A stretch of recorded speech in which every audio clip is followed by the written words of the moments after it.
Matt Welsh with Spiritual Media Blog, and today I'm here with a very special guest, Martin Sutton. Martin is a multi-platinum award-winning hit songwriter and record producer with songs released in over 50 countries around the world. His credits include Backstreet Boys, LeAnn Rimes, Celine Dion, Lulu, Olivia Newton-John, Gary Barlow, Sir Cliff Richard, Mike and the Mechanics, and multiple X Factor and The Voice winners around the world. His debut as an author saw his inspirational spiritual book, Conversations with Nishu, become an Amazon #1 bestseller in the first week of release. Martin, thank you so much for being here with us today. I'm really excited about our conversation. Oh, Matt, me too, as well. This is the world of authorship and books is all completely new to me. So I really appreciate you having me on the show. Well, of course. And I'm glad you have entered into this world because Conversations with Nishu is one of the more fascinating and inspiring books that I've had the chance to read and talk about. For our viewers who are not familiar with the book, just tell us about it. What's it about? And then after you tell us what's it about, tell us, how did it come about? How did you write it? So I'll do it a little bit in reverse, but Okay. I wrote it kind of accidentally, really. I never intended to be an author, but it was something that I felt that I had to document because it was so important to me. And a bit of a background of me, as I say, I've had 30 years in the music business as a songwriter and a producer for other people, always been in the creative arts. And it's a labor of love for me. I absolutely love what I do. And the story came about because, well, I say the documentation came about because about 3 and a bit years ago, I moved into the house that I'm currently in, and like most people, I've been through some stuff in my life, and we get taken from one thing to another, and I've always tried to see everything as a learning experience. But I found myself in a really good place, and I found myself getting very fit here. I've got a small bit of woodland here, and so I was actually communing a lot with nature, which I know Deepak Chopra he uses that term, commune with nature, and I think it's so important to do that. And I was doing it really just to sort of to make it a better place to live, and so I was going out every day and I was building sort of like pathways through the wood out of timber and chopping up wood and really, really just enjoying myself. And as a result of this sort of accidental exercise, I got very fit and very healthy and quite peaceful. As exercise is one of the things that really calms the spirit as well. And I started sort of like looking at other ways that I can augment this great feeling. And I was given the book, the Wim Hof breathing technique, the Wim Hof method. That's it. And I started having cold showers as a result of this because it's purported to be very good for your circulation. So I thought, great, okay, I'll try that as well. And that was quite bracing. And then I found myself, in the middle of winter. I was going out and putting in fence posts, just wearing shorts and boots, and I was really going for it, man. And then I started adding the breathing, and it's quite an intense breathing exercise, but I really enjoyed it, and it involves sort of 3 rounds of very deep breathing, and then on the final exhale of this very deep breathing, you don't breathe for a long period of time, and then you finally intake a breath. So it's sort of 25 quick inhales, and then you breathe out, and then you only breathe in when you have to. And I was going for like 2.5 minutes without breathing, and then doing the inhale. And I was really enjoying this. I found it very sort of like therapeutic. And after was doing the intense breathing, I found myself in a peaceful state, and I would lie there for sort of 5 or 10 minutes and just have very slow breathing, Mm, because that's all I needed. I was so calm at that point. And again, this was something that I was just enjoying. I wasn't looking for any kind of spiritual experience. I just want to say that. I think I said to you on our very first conversation that historically, when people have talked to me about, you know, receiving messages of some kind, I've always been a little bit of the rolling eyes guy. It's like, really, have you? Um, but anyway, I was lying there one day just in this very, very peaceful state, and I just had a feeling that for want of a better expression, I wasn't alone. My mind immediately went to my dad, who mm, passed away when I was 25 and he was 58. He had a massive heart attack and died in my mother's arms after 35 glorious years of marriage. And at the time when it happened, and for a long, long time, that grief has always rented a corner of my mind. And and I thought, maybe it's dad. mm, What a lovely thought that would be. yeah. And so I said, who's there? Mm, I'd said it out loud. I don't know why, I just did. And the only way I can describe the answer that I got, I didn't hear voices. It wasn't, in my opinion, it wasn't an hallucination.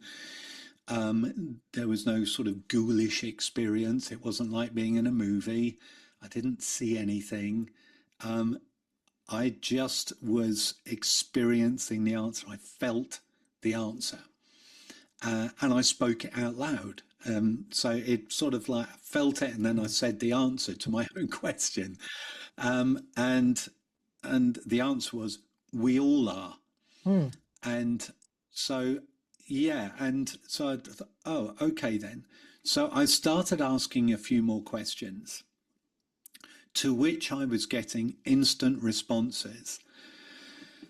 And it's a really, it's still, I still find it a very curious experience, because it was as if I was having these answers revealed to me, but it felt like I'd known them forever.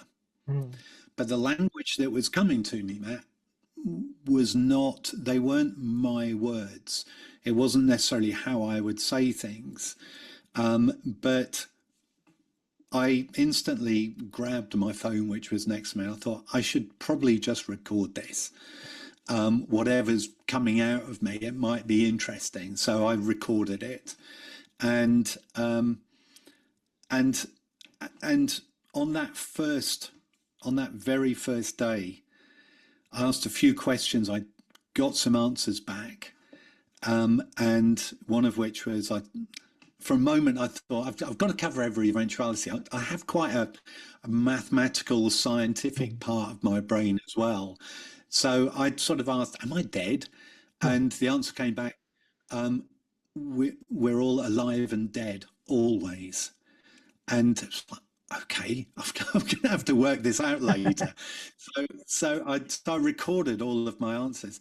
And then at the end of it, I just, I think I needed to say this, but I just went, help me, please. And I got this whoosh of energy going in the soles of my feet. I was lying on my bed, and this energy came through me, as I describe in a book, and it sort of exploded inside me. It was the most incredible, beautiful feeling, and then sort of exited through the top of my head. And this happened 7 times, and left me with the chills. It was incredibly strong feeling. And of course, at the end of that, I just lay there wondering what on earth had just happened to me. And, again, with my slightly skeptical and scientific brain, it's like, well, was this me? Did I just cause this to happen? And and that was it. That was the first day of this. what subsequently happened was that for 12 days, I received the answers to pretty much everything I've ever wanted to know about Mm. life, time, and death. And and it's things that I really did want to know, things that have haunted me my entire life. I'm pretty sure I'm not alone in the people that spend a lot of their lives wondering what's on the other side, what happens when we die, why are we here, what really is time, and these sort of the big questions. And I think most of the time I've ever asked these questions, I've kind of hit a brick wall and thought, well, who knows? But I got a chance to ask everything in a matter of 12 days. And the answers that I got were so incredibly comforting to me and gave me a deep sense of peace and tranquility in my life that I haven't experienced before. They changed my life. So instead of writing a song about it, I thought, well, first of all, I'm going to write down everything that I recorded of the answers that I got, and and then I'm going to try and make sense of it all. So I documented all of this, and it was really just like putting it on a Google Drive.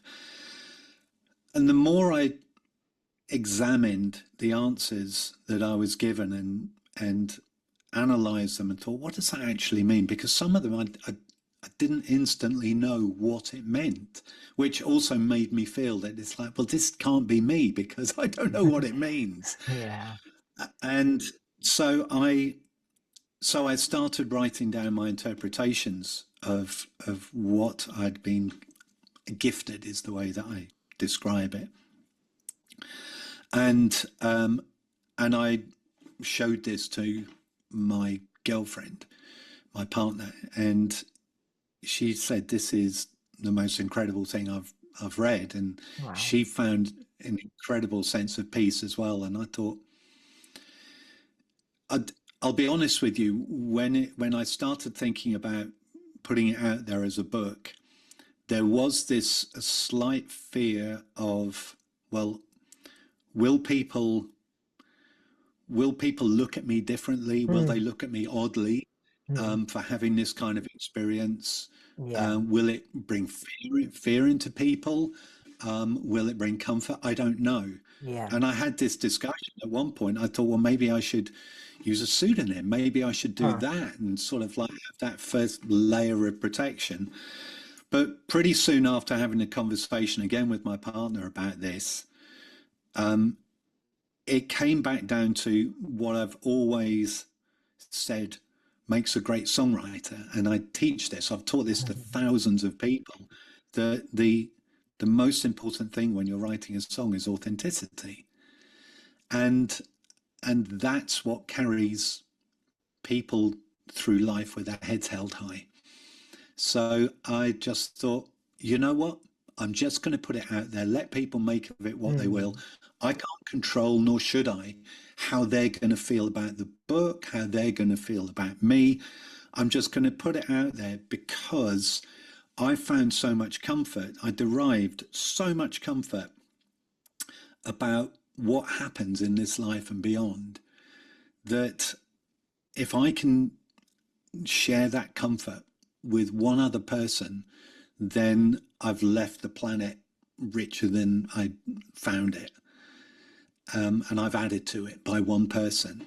As it happens, since I've published it, I've had so many messages of appreciation, which has been really comforting for me as well, and really validating for me that people have said that they've changed their path in life, they've found a greater purpose, and people that have lost people that lost relatives close to them, that it's exactly what they needed to read and that they found comfort from it. So I believe I've done the right thing in putting this book out there. That's the sort of the shape of the story. I hope that answered the question. It did. That was really helpful, and it was also inspiring because I think there's a lot of people who want to write books or they write books and they're afraid of what other people might think, especially if the book deviates from the mainstream or it might have a little more alternative beliefs. So I think that's something that a lot of people can relate to. So thank you for sharing that. I just want to acknowledge that that takes some vulnerability and authenticity. Then, and I would also like to dive more into some of the content of the book. Yeah, Because cool. I know one of the topics that you mentioned and you write about is death. And maybe could you speak a little bit about that? I mean, what were some of the insights that you gathered about death, life after death, and how to deal with the fear of death? It's a brilliant question because it's plagued me for pretty Yeah, much all of my life, and yeah. honestly I don't know why. You know, I've looked back at this at my childhood, and I had a really sort of decent upbringing, and trauma free, and it was, you know, a very happy childhood. But you know, I always, for some reason, I always gravitated to the melancholy songs on a record. You know, you'd find me in 1975 lying in bed at the age of 11 singing Bohemian Rhapsody, you know, and Seasons in the Sun by Terry Jackson, all these incredibly sad songs. And I just seemed to just, I don't know, that seemed to be my default position. But it grew into something that was a fear of death. And part of it, I believe, Matt, is because I love being here. I love being here on this planet. I love this life. I once heard a psychologist on a TV interview saying it's like being at a party, and everyone's, you know, everyone's having a great time, and someone says to you, okay, you have to leave now. We're all staying, but you have to leave now. Yeah. And it kind of, I that really resonated with me, that feeling of, well, you know, I think I'd like to stay. And I've studied more recently, I've studied a lot of Buddhist practices where we know that everything is temporary. You know, there is no such thing as permanence, and it is passing clouds. We're all passing clouds. But what I derived from these 12 days brought a whole new level to it. And you know, I had to build up to asking the big question about what happens when we die. But there were insights into it, one of which was on day one when and first of all, I'm going to describe, because I'll be using the term Nishu quite a bit. This is the name that I was given on day two when I just said, you know, who is this? The same thing happened. I'd been done my breathing exercises, and and I sort of like went into this sort of moment, and for a moment, I did see a very just kind face looking at me, Hmm. and I said, "Who are you?" And the answer came immediately, and it was Nishu. I knew Hmm. it was Nishu, Nishu, and I was like, I had no idea what this word was, what it meant, but I said, okay. And I'll read you a little bit from day two, where I said I'd never heard this word before, but it sounded warm, it felt safe. Nishu, I paused. The next question was going to take courage. How long will I live for? Hmm. Now, this is something, Matt, that I've kind of, you know, that took courage to even ask that. Yeah. And the response came in a moment, which was, how long do you want to live for? Huh. Which completely caught me off guard. And so I just kind of like changed my sort of tack on it, because I didn't know how to answer it, which was, I think, is really telling as well. You know, if someone said, how long do you want to live for? You'd probably say, well, I don't know. It all depends what it's like. Yeah. And therein hangs an answer by itself. Because if I said to you, oh, it's going to be like this, Matt, how long do you want of that? Even if you knew what it was going to be like, you may not know how long you want to be here for. You know, do you want to be here forever? Or would you say, oh, 5 years would be all right for that? You know, we don't know, but these are very probing questions that I was asked back, you know. But anyway, I looked, when that day had finished, there was only a couple of questions on that day. And, you know, sometimes it would like be one answer that I'd get and then nothing, and other days there would be a load. But I looked up Nishu over breakfast and I was blown away because as I looked it up, it said it was a Hindu name meaning God's most beautiful creation. And I was not expecting that. Now, I'm not a religious person. I have a great spirituality and belief in the universe and a universal energy, etc. But I don't have a deity. But God's most beautiful creation sounded beautiful. And I have to say that Nishu didn't feel like one person. I'd say in the book that it was a name that felt a trillion souls deep. It felt like the everything Hmm. was giving me the answer, as if I was somehow managing to just tap into, let's call it the universal database of stuff. Yeah. So when I talk about Nishu, it's really the collective of everything. That's how it feels to me. But so so when I did finally ask about what happens when we die, it took some courage. There were a few things I had to ask along the way. Questions that actually, and this is the other strange thing, Matt. Sometimes I would ask questions and I wasn't sure why I was asking them. One of them was, where is the end? And I don't know why I asked it, but I did. And the answer was, there is no end and there is no beginning. Okay, so there's this sense of, there was a growing sense of no boundaries in terms of time and distance, that grew within the book. So when I finally did come to asking the questions about what happens when we die,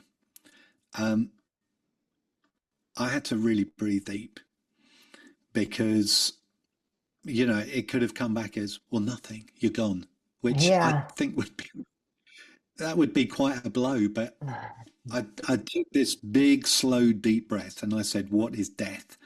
And immediately, every time the answers came immediately. And from whence, I don't know. But the answer came and it was, death is not like standing on the edge of a precipice. It's like standing next to a line drawn on the ground. There is no fall and there is no jump. It's a small step across. Hmm. From there, everything continues from the other side of the line, just with a different view. And that to me felt incredibly peaceful, Yeah. as if it's just a small step across a line, but it all continues just with a different view. And the sense of what is there, and what this line means, it grew throughout the book as well. And it felt to me like it's almost at times not one thing or another. Like on day one, Nishu said to me, we are alive and dead always. And when you think that, and quantum physicists have declared that, you know, time has no meaning, and Einstein said that time does not exist. And when you look at that, if you can truly immerse yourself in the concept that time doesn't exist, then we're already here and we're already not here. and we're already in on both sides of what Yeah. this existence is. We're in all states, and that also to me gives me great peace that that well, I'm already gone, I'm already here, and when I'm all states will exist at all times, and they're very weighty concepts that I found myself thinking about when I was trying to work out what everything meant that I was told that I was gifted. But as it dawned on me that it felt that there is no true definition of our existence here. Yes. It's just a state of energy, and from another point, let's say from here, that I'm communicating in inverted commas with Nishu, perhaps in a different state that I'll be on the other side of the line, I'm part of Nishu, of that Yeah. collective energy, and I'm communicating with me here. Perhaps I'm part of the game controller on the other side of the line that's sort of like Yeah. sending me through various parts of my life. And maybe there is no firm boundary between the 2 points. And you think about when we sleep and when we dream, what state are we in then? Because those dreams feel so real. What state is that? So this concept that it's not this huge thing that happens, it gave me great peace. And then later on, I started thinking about, well, how does it affect us when somebody dies? So when someone close to us dies, of course we have that grief. I was thinking about my dad, and after this all happened at the end of last year, my mum died as well. And certainly when my dad died at 58, I was working in a job, a grown up job that was not making music. And I, one thing I noticed is that because of his death, I realized that I had to pursue my dream of making music Oh, because he didn't get to pursue his dream of being a wow. watercolor painter. He worked in a Uh, job that he disliked intensely when he really wanted to wow. just be a painter. And Huh. so I quit my job. I remember a hotel bed in Milan at the age of 28 on this. I was a marketing manager for this exhibition company. And I just burst into tears and I thought, oh my God, I have to quit my job. I have to follow my dream. And it Wow. was because of Dad. And because of that, I've gone on to have 30 years in the music business. That, I've coached thousands of people, and it's because of him. So there's a greater purpose when someone dies, and you often see people living more when someone dies. They yeah. they reassess their lives. That's interesting that you say that because, maybe, part of your dad's mission was to help you teach you to follow your dreams in some way.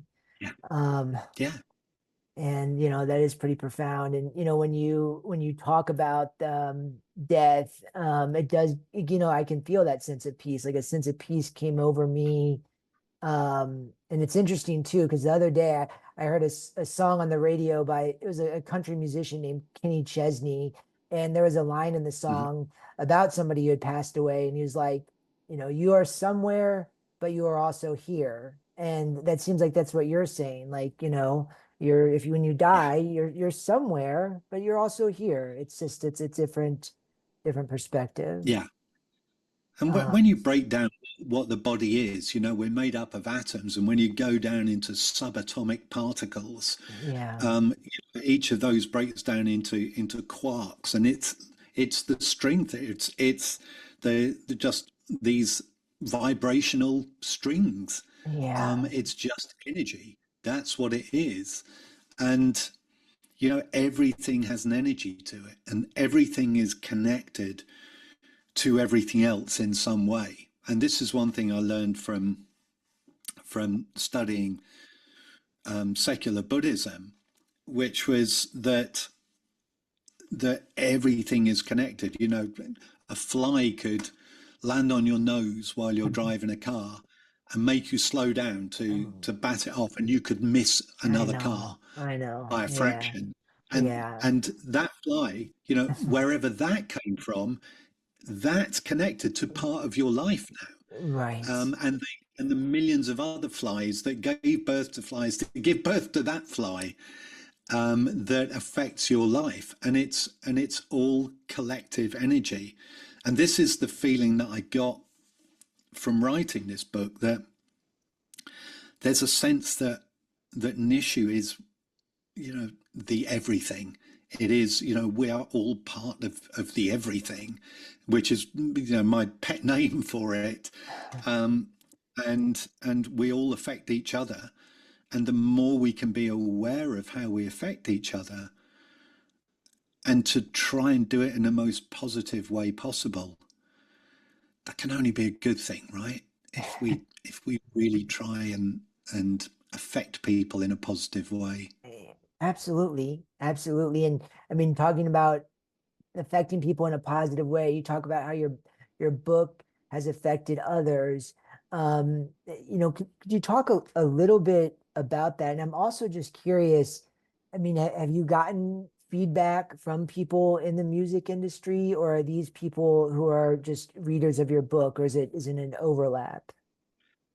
It's an overlap. I've had messages from strangers thanking me. I've also I sent a bunch of copies to friends of mine in the music business who have been doing it for a similar amount of time to me. And there was a friend of mine in LA who's a very successful songwriter. He's had like 9 of his songs in the Nashville TV show, and he has recently been going through some medical issues where he has a hole in the dura, which is the membrane that goes around the brain and the spinal cord. And so for 18 months, he had a stroke, and they think the fall caused this hole to appear in the dura, like a tear in the membrane that holds all the spinal fluid in. And it's taken them a long time to find out what it was. But for 18 months, he's been just having raging headaches that will just hit him like a train. And I sent him the book, and he sent me a message back basically explaining that the pain that he's been going through has been relentless. And he said, the whole time I read your book, I had zero pain. I felt Wow. no pain whatsoever. And I wasn't expecting that. Um, Well, that kind of thing was you can't predict that. Other people in the business that have said that they suddenly, another friend of mine who's again been doing it for about 30 years, writing for huge stars, and sent a message saying, I suddenly realized that I've been procrastinating in my life. I need to dig in and do all of those things that I said I was going to do. And I've watched him. He's suddenly started doing all of these things and getting success in social media and running courses, etc. And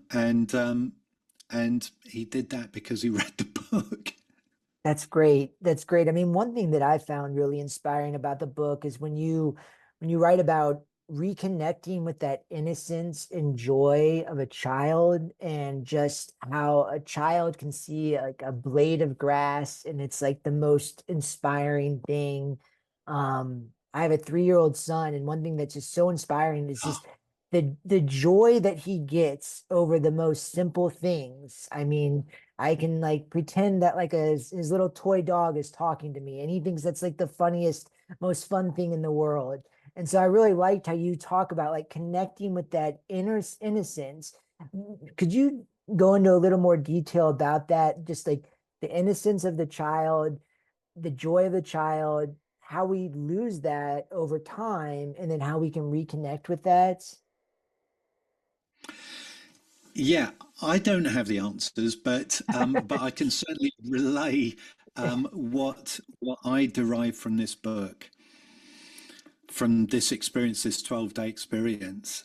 Um, I I also I now have a very young child, a 16-month-old baby as Oh, well. good for I've got you. two grown-ups, two adults, and had a beautiful unexpected surprise with a Wonderful. little boy who's 16 months. And although this wasn't um, known at the time that it happened to me, but I think I went through that thing of I was definitely thinking, wow, am I, how long am I going to have? This is before these experiences happened to me. How long am I going to have? I had more fear, it was looming again in my brain, the voices going, well, are you going to be here for long? And it's like, oh my God, And um, and there were several times in the experience where when Nishu, part of one of the answers was talking about returning to the child, and there was one day where there was quite a big experience, a conversation, if you will, about what happens with children, and when we're born, the what I was told was that the spirit is just pure love. It's pure love energy. That's what it is, and it keeps the body alive. And so when a spirit enters a child, the child is so innocent in the world that it just accepts the love. It's just like, oh, this is great. And children have no sense of comparison with other kids. When they're super young, they're not they're not thinking about how long they're going to have, and whether they're good enough. They just want to be loved, that's all. And they love themselves too. That's how they survive. They love themselves enough to cry for food and say, I need changing. And so there's this incredible innocence that they have, and the embracing of their own love. What I was told was that as we grow older and the world starts to do its work, sometimes people find it hard to accept the love that their spirit wants to give them. And they push it away. And this will reflect itself, these are my words now, in self-esteem and confidence and how they feel about themselves. And sometimes when people push that love away that they are trying to give themselves, but the energy, the spirit love is trying to say, I love you, but the conscious mind is going, well, no, I won't accept this. That there comes a point where the spirit has tried everything it can, and sometimes people just say, well, that's it, we're going to have to part ways, and however that happens, of the spirit leaving. And it's incredibly sad. But children don't have those thoughts of removing themselves from life. They again, they're the innocence of children. They just want that. They want the love. And I was told several times, one of the times explicit, to return to the child and experience the innocence of what a child is. And similar to you, we've both seen it when a child will pick up a blade of grass or look at a fly on a wall, and with complete amazement. Yeah. And and adults will often go, oh, it's just a blade of grass, or it's just a fly. But if we were to do the same thing, we go, actually, you know what? It is amazing. Look at this blade of grass. Look at the striations on it. Every one of those is carrying goodness into the leaf. It's helping it grow, I, and it's absolute. It's it, nothing short of a miracle. it everything that is around us, but we just become so accustomed to it that that that sensation of love for what we have around us and of wonderment of what's around us, um, that's what I feel should in my life. I want to bring that back as much as I possibly can because I love it when I laugh at dumb stuff that my kid laughs at and genuinely find it funny too. You know, it's one of the best and freest feelings. And when you laugh, and you'll know this, Matt, when you laugh with a child, you're not thinking about your bills. I You're know. not thinking about your mortgage. You're not thinking about a relationship that went wrong 20 years ago. You're just going, this is a moment, and the moment, the present moment, is all we have.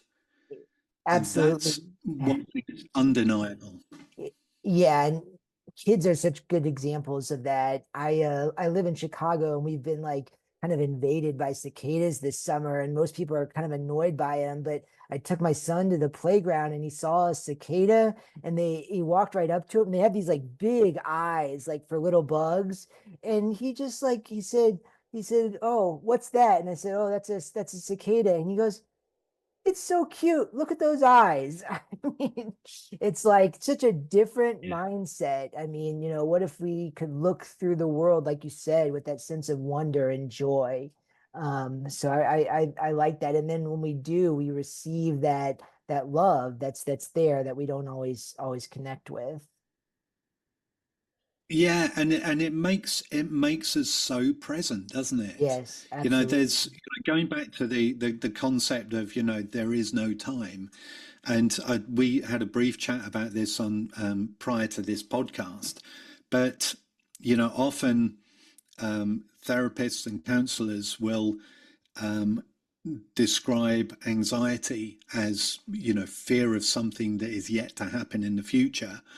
And will often describe, this isn't always, but often describe depression as something that has happened in the past and reliving something there.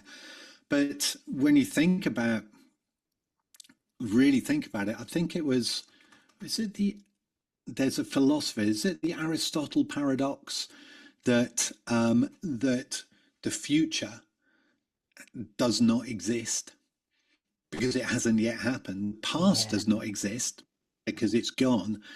And but then when you look at what the actual present moment is, it's like you can't pinpoint it. You can't right, actually say it's this because the moment you say the word this, it's something else. right. And every nanosecond there are trillions of cells changing within our bodies, and we're different to what we everything has changed on the planet within a moment, which is infinitesimally small.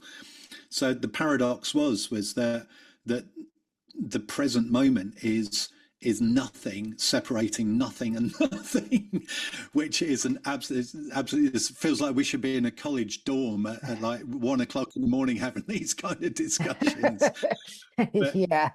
and Um, looking at the stars, going, "Hey, man!" But when you think of it that way, it's like, well, all you've got is what you feel right now.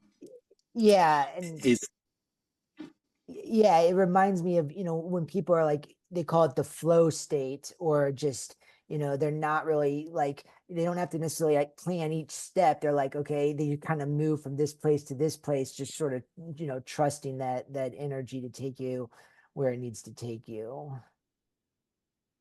Yeah, absolutely. And what else is there? And the more the more I go through life, the more I just have faith that everything is what it's supposed to be.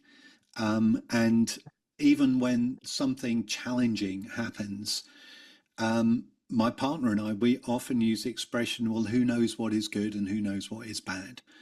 And which is a very famous Buddhist parable of Yeah. the farmer that loses the horse, and so the Right. neighbour says, "Would it be okay if shall I just recount this for the people that are listening?" Sure. Would that be okay? Yeah, Yeah, yeah. of So course. there's a the Buddhist parable of the farmer that loses a horse, his prize stallion, and that his neighbor says to him, "Well, uh, that's terrible." And the farmer says, "Who knows what is good and what is bad?"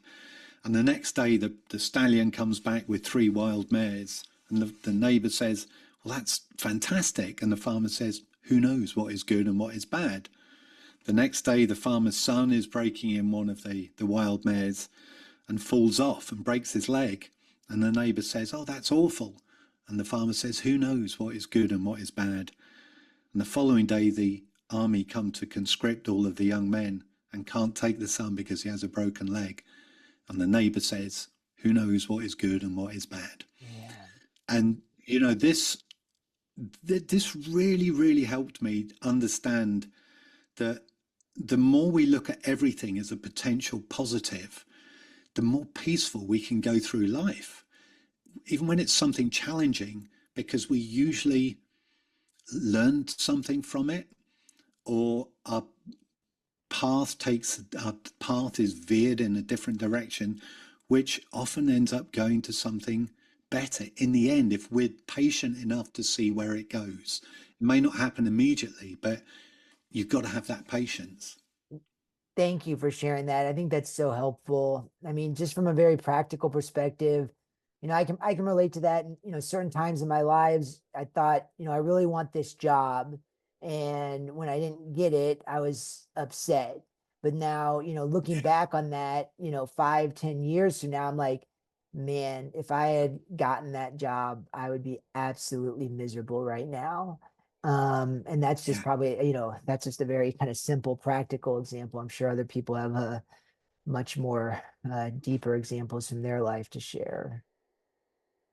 Sure, absolutely. And if I could go back to sort of 18-year-old Martin who had his heart broken by someone thinking that the world was over, it's just like if I could just say, trust me, there's something better coming. Yeah, I mean that's another great example too. I could probably think of that in my life also. Um, man, well these are topics and conversations that could probably last hours, and this has been so fun. We have a few minutes left. I mean, is there anything that we didn't get to that you were hoping to chat about today? Um, I'm not sure. I really just came into this to share the experience, and to let people know that if they've been through what I've been through in terms of this deep, deep fear of why we're here, what we're doing here, and most importantly, what happens when we're not, um, that they may derive some comfort from this. This book, I even say at the beginning of the book, I'm writing it with no ambition of book sales or glowing reviews. I'm putting it out there because I think it's important. Um, but I believe what I've been told. I believe that when we do pass, that it is a peaceful place. I believe that I'm going to be shown all of the answers to all of the stuff that I wish I knew now as well, in terms of um, you know how long the universe has been here. Is it just a hologram? Is it what is it? But also, I think it all comes down to love, and I have an innate belief now that even though my body may resist when I do pass, I believe my spirit's going to help it. It's going to give it the final piece of love that it needs, and say it's okay. And but I believe that with the time not existing, that it's already happened, Hmm, and maybe the answers that I've been getting from the other side have been coming from my spirit hmm, on the other side, the collective, which is Nishu, and that we're all part of that. And maybe we just all have the answers that we're looking for deep in ourselves, but they've just been locked away a little bit because it didn't feel like I was being revealed, that these answers were being revealed, and I was going, oh gosh, it just felt that I was being reminded of the answers, which I think they just felt so familiar. Um, Maybe that's why they're so comfortable and comforting, that we have all of these answers in us, and that it is just all okay. It's going to be fine. Thank you for sharing that. I mean, that is such a message of hope and peace and love, but it's really more than a message. I mean, when I hear you talk and when I read your book, I experienced that peace and that inner knowingness and that love too. And I think that experience, is very real and something that I think your book can help us to connect with. Thank you so much. I really appreciate you having me on here. This Yeah. has been my first podcast, and I'm really pleased it was with you, Matt, and brilliant questions as well. And yeah, I'm about to reissue the book. I think I'm going to redo the cover and put a couple of things in it. One thing I would say, if anybody does go and get the book, I would advise, it's a short book, it's like 9,000 words, but I said everything that I needed to say in there in that time. But so you could probably read it in an hour, but honestly, I would recommend just reading it the way that it happened to me. So just read one day's event in one Oh, day, and okay. give yourself the time to think about it. I like that. There's a little section at the end of each chapter saying reflections. What are your thoughts on it? And just absorb it, because it took me a lot longer to actually make sense of all of this. So I'd love people to sort of really think about what it means to them, because it might be different for everybody. But try and take 12 days to read the 12 days would be my recommendation. Yeah, I think that's a great way to do it. And where can people get a copy of it? On Amazon, if they just search for Conversations with Nishu, Nishu, or they can go to my website, which is martinsutton.com /Nishu. And if they want me to do a signed copy, I'll happily personalize and sign a copy and send it anywhere in the world. Oh, wow, that's really cool. All right, well, Martin, thank you so much for being here with us today. Really enjoyed the conversation, and I hope everybody goes out and gets conversations with Nishu. Thank you so much, Matt. Really appreciate it.